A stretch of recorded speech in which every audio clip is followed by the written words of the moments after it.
Hi, it's Elyse here at Bowman Library with a whole new teen book spotlight. So this week we are taking a look at some fantastic fantasy. And here's my disclaimer on this. I'll be the first one to admit, when it comes to reading, I kind of have to force myself to read fantasy. I'm not a fantasy reader. I know there are some readers out there that's what they love. It's just not for me. I don't know what it is. I guess, yeah.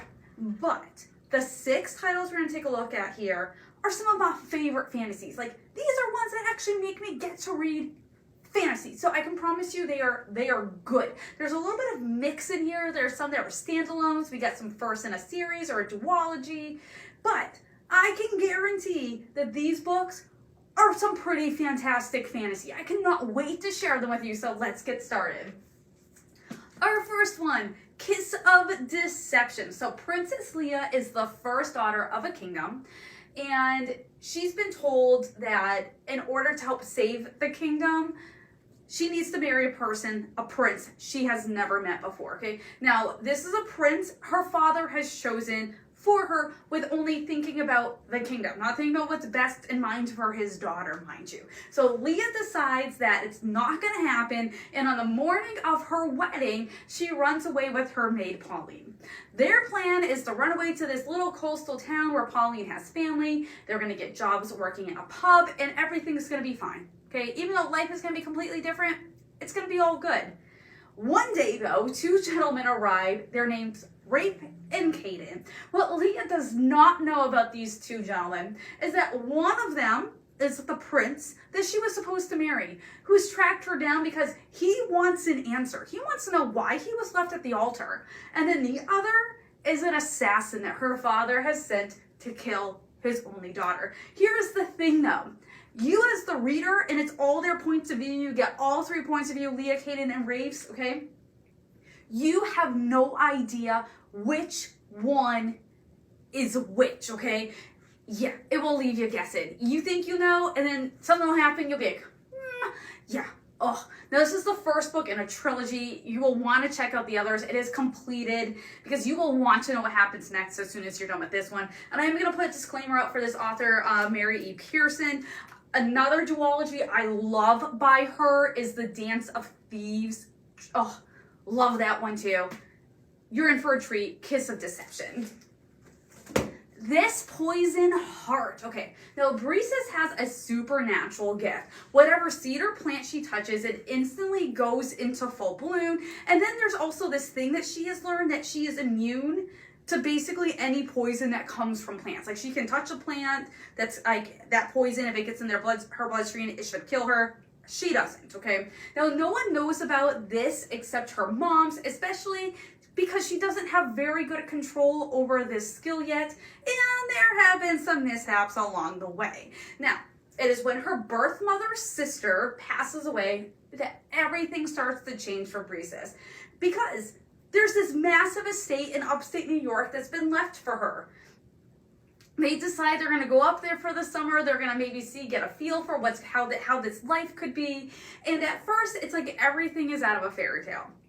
But while there, Breezes starts to learn more about her family's past, their abilities, along with her abilities and secrets. And then she realizes that there is more than meets the eye here. And she is going to need to uncover everything if she wants to know the truth about herself and her ability, where it came from, what the deal is, and what is the point of her having this. Now, if you like a good fantasy mysteries, a little bit of some supernatural twist in there revolving around some plants, some botany, you will need to add this one to your reading list. There is a sequel out, okay? This one does end with you need to read the sequel. I will give you a heads up. A great read, this Poison Hearts. Year of the Reaper, one of my favorites from last year. Loved this one, okay? This is a standalone. One thing I love about it, because sometimes I feel like when you're reading fantasy, it's like you don't want to make a lifelong commitment, because that's one of those series can just start going. Sometimes you just want a one and done fantasy.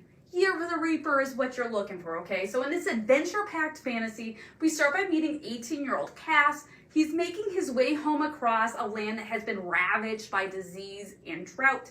When he does return home, though, he soon finds himself, like he's at home no one knows he's there. There's like a huge procession parade going on. And he finds himself saving the infant crown prince who's in this like procession when there's an assassin attack on his life. And he soon learns that everyone thought he was dead. They are stunned that Cass is home in this kingdom, in this city. Now, you learn he is a nobleman. His brother basically runs the land, and everything has changed while Cass has been gone, including the fact that now Cass, surviving this disease he went through, he can now see ghosts, okay? Because apparently that's something that's come when he has survived the experiences he has. Now, he finds himself quickly sucked into an intricate plot which involves the royal family, that they are targets, and there are individuals that will stop at nothing in order to make sure they are killed. And it's going to be up to Cass to make sure whoever that is, whoever they are, that they are stopped, okay? There is a slow build romance in it, but I will tell you, it does not get in the way of the story. It is not the story, but I'm just forewarning you. Also, one thing I also like about this, even though it's fantasy, there is a ton of action and adventure in it. Incredibly fast-paced. Loved this one. Year of the Reaper. Oh, We Hunt the Flame. This duology, this is the first one, the second one's done, so the duology is complete, was so out of my comfort zone, but I'm so glad I read this one. You know, it's like, I loved, yeah. So, in We Hunt the Flame, this is where Saphira lives, okay? Where she lives, there is this cursed forest known as Ars. Now, this forest has the ability to change and move with the help of dark magic. There is a person known as the Hunter, and this hunter is able to traverse and survive in the forest, which is impossible for anyone else. No one knows who that person is, though, okay? But Saphira does, because guess what? It's her. She's the hunter, okay? And she cannot let her identity become known because she will be killed, okay? This is, you know, an ultimate secret. When the Silver Witch comes to her and lets her know what she needs to do, what Saphira needs to do in order to help bring magic back to her people, she jumps on the chance. Little does she know, though, that Nasir, okay, who is known as the Prince of Death, yeah, that's what they call him, the Prince of Death, okay, he is the son of their evil sultan. He has been tasked with finding the hunter and then killing the hunter and then stealing the relic the hunter is guarding, okay? So when they are thrown together by circumstances, they actually end up needing each other in order to survive. It's filled with twists. There are turns. Oh, you'll be on the edge of your seat. Again, so out of my wheelhouse. Loved this one. Highly recommend it. We Hunt the Flame. Rampant. Okay, so in this world, unicorns are these evil man-eating beasts who they have enormous horns and razor-sharp teeth, and the only people who can defeat them are virgin girls who descend from Alexander the Great himself.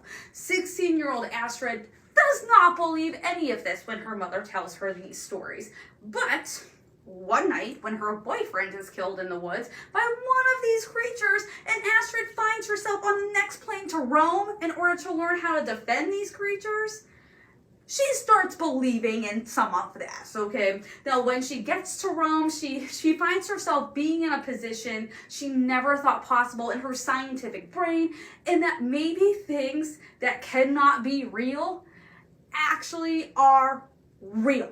This mythological fantasy is filled with girl power. There's adventure. There's tons of fighting. There is a little bit of touch of romance, okay? It's the first in a duology. Loved this one, especially since, you know, it kind of turns what we think of unicorns upside down. You know, I don't know about you, when I think of a unicorn, it's like there are these beautiful, graceless, like graceful, calm creatures. Not the case.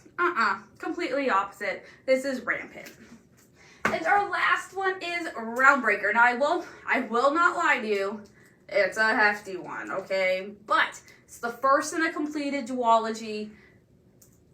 It's worth the read, okay? So, our story takes place in the fantasy land called Allward, okay?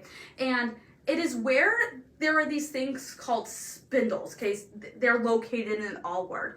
Now, spindles are doors that connect Allward to other lands, and they have to remain closed in order for there to be protection, okay? Especially since some of these worlds are not as friendly as others, especially to one another. Now, when the spindles start to become open, though, someone needs to close them. But not just any person can do that. They need to be from the ancient bloodline of Kor, and that's where Coraine comes in. Now, she is the one who could put an end to all of this, but she's incredibly hesitant to embrace her heritage, and it's not going to be an easy quest. Now, she's joined by a squire, an immortal, an assassin, an ancient sorceress, a forger, and a bounty hunter, okay? Quite the crew here, okay? This group sets off with the task of stopping a powerful and evil enemy with an army unlike anything they have ever seen before. Now, if you love fantasies that are set in other lands,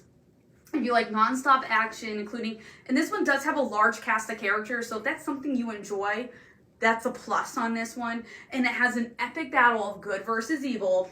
This is your next reader here. And again, book 2 is already out, so you don't even have to wait to find out what happens in Realm Breaker. So these are just 6 of some fantastic fantasy books. And again, I promise you, they are fantastic.